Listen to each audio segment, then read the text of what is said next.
Hey guys, welcome back to my channel. Today I'm looking a little sickly, not wearing makeup, just kind of wearing this Captain America shirt. It's cool. Not feeling too good today, but I really wanted to film this video, so here we are, and I hope you enjoy it and that this is worth it. So today I just have a bunch of books, bunch of books that I think you should read if you want to have a deeper appreciation for life and just the beauty of life and the things that happen. Even though a bunch of books can do that, this is just a collection of books that I thought was really beautiful, that force you to appreciate kind of what goes on and what happens in life and that sort of thing. So yeah, stay tuned if you're interested in hearing about that. The first book out of this list that I've created is Pay It Forward by Catherine Ryan Hyde. This is a fictional book, and you probably would recognize it from the movie. So there was a movie with Kevin Spacey a while back called Pay It Forward.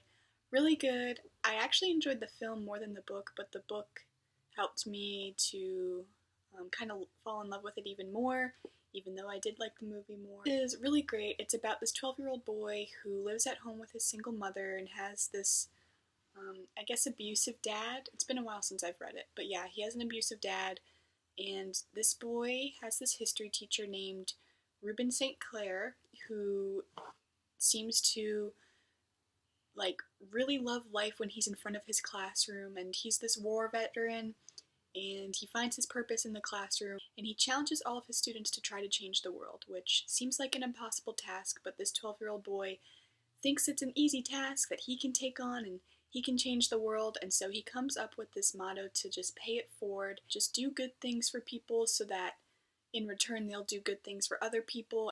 It's all about how good-natured people can be, even when it seems like maybe they won't be. It's just got a really great message.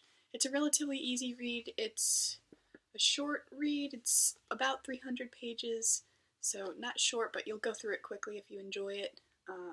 So yeah, really love this book. My second book on the list is nonfiction, and it is Little Princes by Conor Grennan. This came out a few years ago, but it's about this man who travels to Nepal, and he just interacts with a bunch of orphans there, and all of these children from Nepal. It's really beautiful. I don't want to go too much into it because, I mean, if I tell you what it's all about, you're not really going to want to read it, but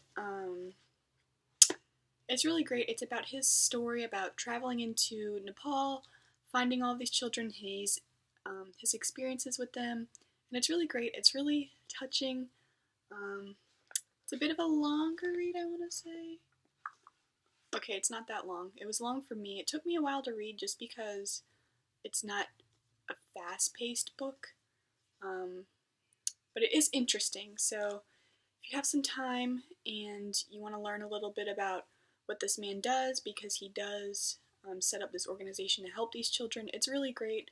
It gives you a great perspective on life. My next book is one of my favorite books, which I mentioned in my BookTube newbie tag, and that is The Lovely Bones by Alice Sebold.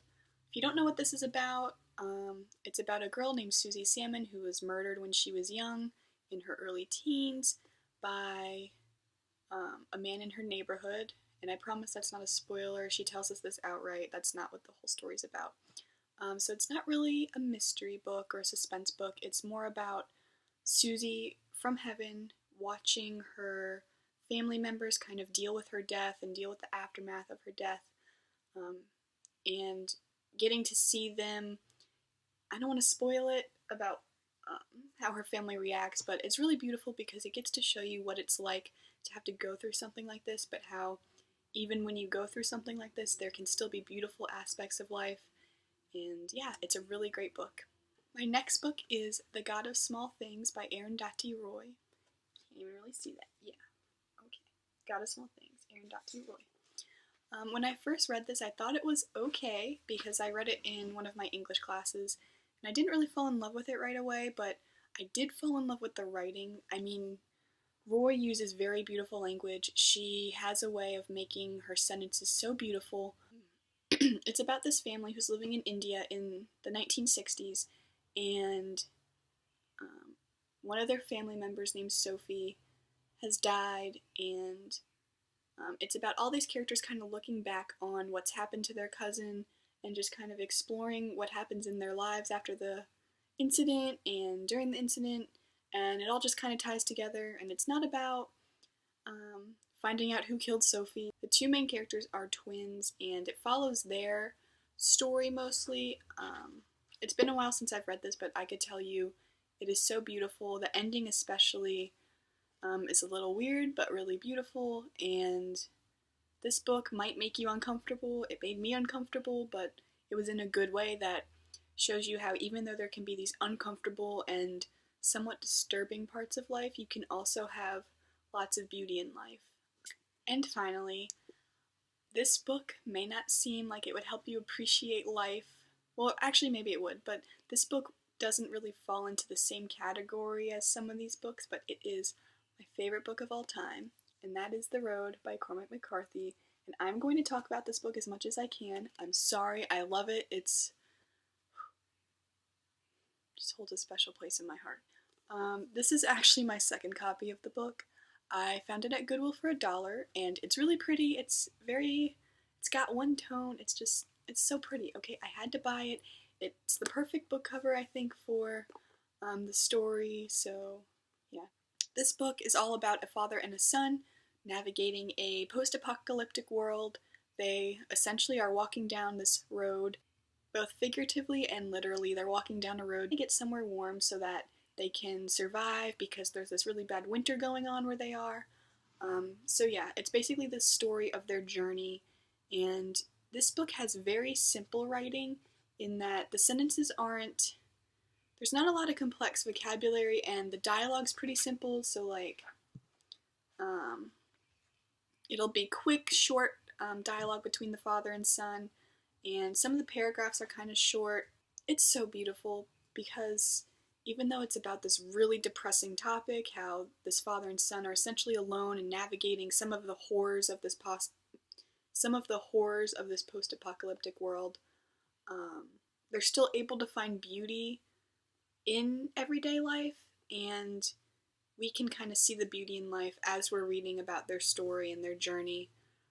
So it's really beautiful. I would recommend this to everyone because I just love it so much. I just want everyone to love it. Some people really hate it because it's simple writing, but it doesn't need to be too... I feel like the simple writing is really great for this book because, like, if it had really complex writing, big vocabulary, it just wouldn't fit with the nature and the tone of this book. So I don't know, if you've read this, you know what I'm talking about. It's really great. Please read it if you want to appreciate the small things in life. I promise you will not be disappointed. Thank you guys so much for watching. I hope you enjoyed this video. Let me know in the comments below if you want to see maybe books that I would recommend for other things. Like, I don't know. Let me know. Let me know if you enjoyed this video. Like this video if you enjoyed it. Be sure to subscribe to my channel if you want to see what else I have to say in the future. And yeah, just thank you for watching, and I will see you guys next time.